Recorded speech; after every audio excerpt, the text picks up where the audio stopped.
Hello दोस्तों, स्वागत है आपका हमारे यूट्यूब चैनल मरीन वर्ल्ड में। दोस्तों, आज के इस वीडियो में हम आपको बताएंगे जनरल नर्सिंग एंड मिडवाइफरी के कोर्स के बारे में कौन कौन सी बातें आपको ध्यान में रखनी चाहिए और क्या क्या आपको नहीं करना है। तो दोस्तों, इस वीडियो में आगे बढ़ने से पहले मैं आपसे रिक्वेस्ट करना चाहूँगा कि अगर आपने अभी तक मेरा चैनल सब्सक्राइब नहीं किया है तो इसे ज़रूर सब्सक्राइब कर लीजिएगा और अगर वीडियो अच्छा लगे तो इसे शेयर ज़रूर कीजिएगा। तो चलिए दोस्तों, इस वीडियो को स्टार्ट करते हैं।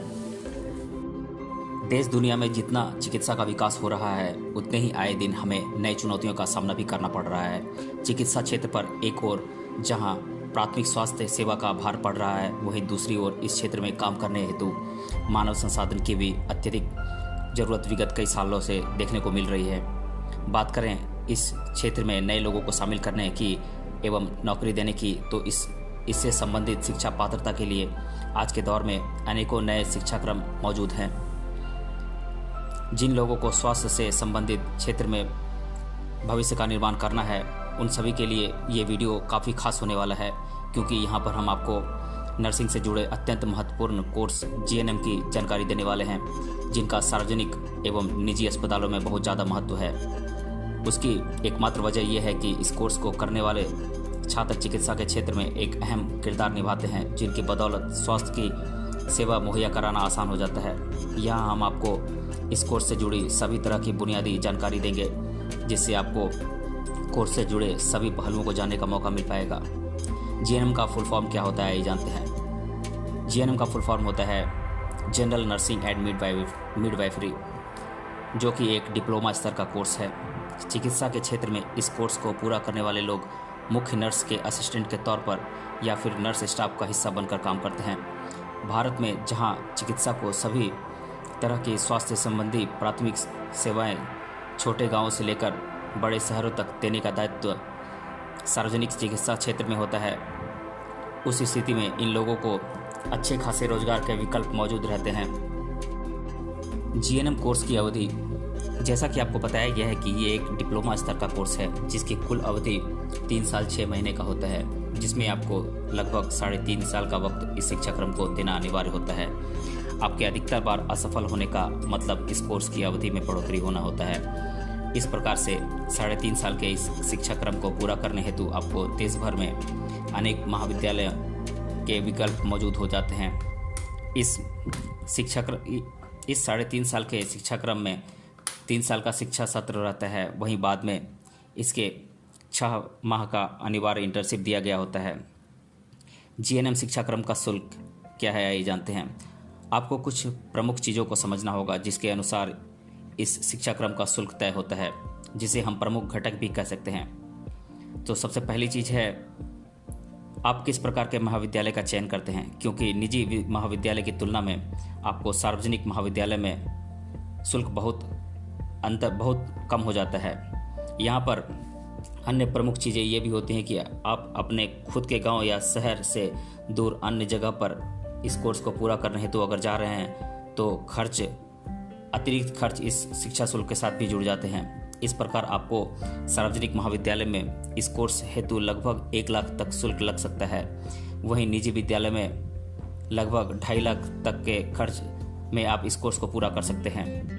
जीएनएम कोर्स के प्रवेश हेतु पात्रता क्या क्या होनी चाहिए, आइए जानते हैं। न्यूनतम 12वीं कक्षा विज्ञान शाखा से उत्तीर्ण करना इस शिक्षाक्रम हेतु प्राथमिक पात्रता होती है, जिसमें कक्षा 12वीं में जीव विज्ञान, भौतिक विज्ञान एवं रसायन विज्ञान आदि विषयों के साथ उत्तीर्ण होना चाहिए। कक्षा 12वीं में आपके न्यूनतम 50% अंक होने चाहिए। इसके अलावा बात करें आयु सीमा की, तो इस कोर्स में प्रवेश हेतु इच्छुक छात्र की न्यूनतम आयु 17 वर्ष होनी चाहिए। जैसा कि कुछ मानक प्राप्त उच्च स्तर शिक्षा संस्थान या महाविद्यालय इस शिक्षाक्रम हेतु पात्रता परीक्षा के अंक की मांग करते हैं, पर सभी जगह इस तरह के पात्रता परीक्षा की अनिवार्यता नहीं होती है। जीएनएम कोर्स में प्रवेश हेतु प्रक्रिया क्या है, आइए जानते हैं। अगर आप सीधे तौर पर इस शिक्षाक्रम में प्रवेश पाना चाहते हैं तो आपको कक्षा 12वीं विज्ञान स्ट्रीम से पूरा करने के बाद प्रवेश प्रक्रिया जैसे ही इस तरह के महाविद्यालय में शुरू होती है तो आवेदन फॉर्म प्रस्तुत करना होता है, जिसमें छात्रों के अंकों के आधार पर मेरिट लिस्ट संबंधित महाविद्यालय में या फिर महाविद्यालय के आधिकारिक साइट पर जारी की जाती है। इस तरह अच्छे अंकों से 12वीं की कक्षा उत्तीर्ण छात्रों को प्रधान क्रम दिया जाता है, यानी कि उन्हें शीर्ष पर रखा जाता है, जिन्हें अपने सुविधा या पसंद अनुसार महाविद्यालय चयन करने का मौका मिल जाता है।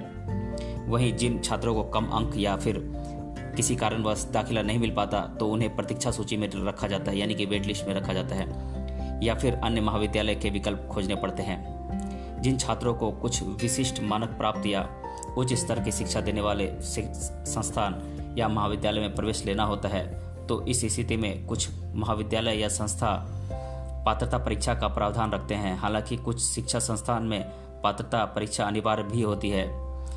तो पात्रता परीक्षा को छात्रों को यहाँ अच्छे अंकों से उत्तीर्ण कर प्रवेश हेतु महाविद्यालय में आवेदन करना होता है, जहाँ संबंधित महाविद्यालय में अच्छे अंकों से पात्रता परीक्षा उत्तीर्ण अंकों की मेरिट लिस्ट के अनुसार प्रवेश तय किया जाता है। जीएनएम कोर्स का सिलेबस क्या है, आइए जानते हैं। तो जैसा हमने पहले जाना है कि ये 3.5 साल का कोर्स है और यहाँ पर 3 साल पढ़ाया जाता है और 6 महीने का इंटर्नशिप होता है। तो पहले ईयर के सब्जेक्ट्स क्या क्या हैं हम जानते हैं। Anatomy and physiology, nutrition, community health nursing, psychology, microbiology, personal and environmental hygiene, sociology, health education, fundamentals of nursing, personal hygiene, first aid, environmental hygiene, health education and communication skills. GNM course के दूसरे वर्ष का syllabus क्या है, आइए जानते हैं। Pharmacology, psychiatrist, psychiatric nursing, medical surgical nursing 1, orthopaedic nursing, medical surgical nursing 2, communicable disease, ophthalmic nursing, community health nursing, mental health and psychiatric nursing, computer education. GNM course के तीसरे साल का पाठ्यक्रम क्या है, आइए जानते हैं। Advanced community health nursing, midwifery and gynaecology, paediatric nursing, educational methods and media for teaching in practice of nursing, administration and ward management, community health nursing, professional trends and management, introduction to research, health economics. और इसके बाद internship 6 महीने का होता है। GNM में प्रवेश हेतु पात्रता परीक्षाएं कहाँ होती हैं और कब होती हैं और इनका नाम क्या क्या है, आइए जानते हैं। भारत के लगभग 17 राज्यों में जीएनएम में प्रवेश हेतु पात्रता परीक्षाएं ली जाती हैं, जिसे उस विशिष्ट राज्य के नाम के साथ जाना जाता है, जैसे कि महाराष्ट्र जीएनएम परीक्षा, राजस्थान जीएनएम परीक्षा, गुजरात जीएनएम परीक्षा इत्यादि। इसके अलावा कुछ प्रसिद्ध जीएनएम परीक्षाओं का मैं नाम जिक्र कर देता हूँ, जैसे कि BHU nursing exam, AIIMS nursing exam, IGNOU open net इत्यादि।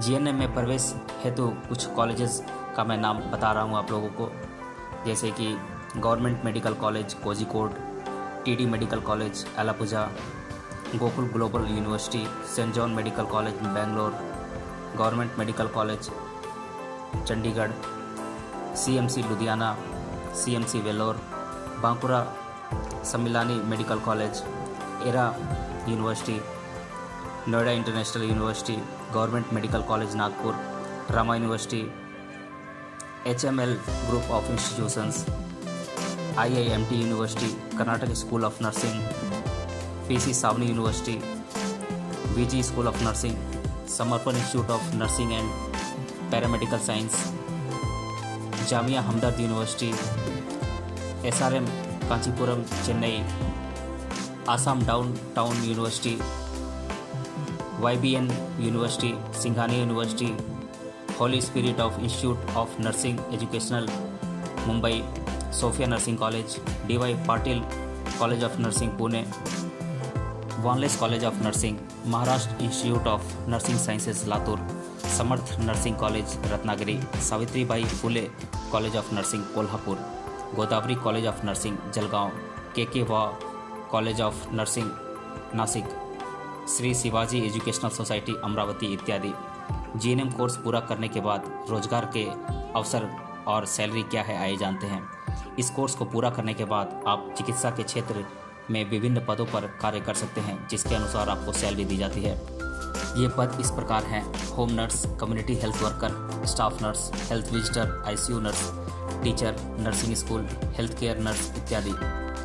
और इन सभी पदों पर निजी और सार्वजनिक दोनों क्षेत्र में रोजगार के अवसर मौजूद होते हैं, जिनमें पद और क्षेत्र के अनुसार सैलरी अथवा पे स्केल दिया जाता है।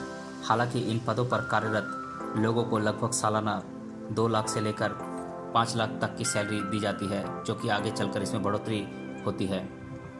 जीएनएम कोर्स पर अधिकतर बार पूछे जाने वाले सवाल क्या क्या होते हैं, छात्रों के मन में आए जानते हैं। जीएनएम का फुल फॉर्म क्या होता है? तो मैं आप लोगों को बता दूं कि इसका फुल फॉर्म होता है जनरल नर्सिंग एंड मिडवाइफरी।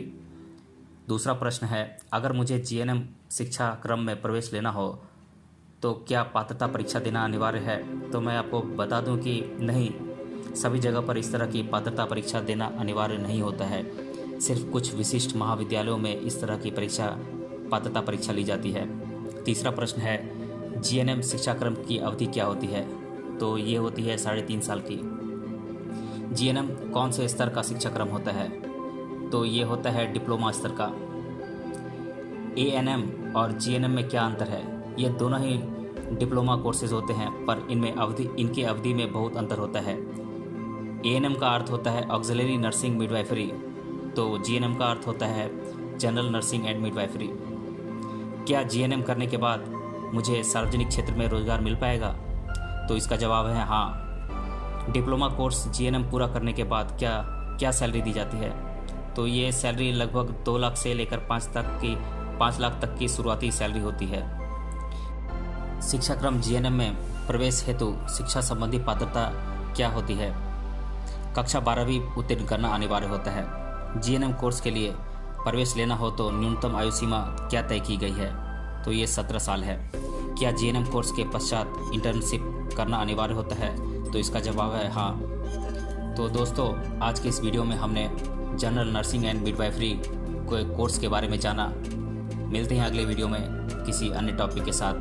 तब तक के लिए धन्यवाद।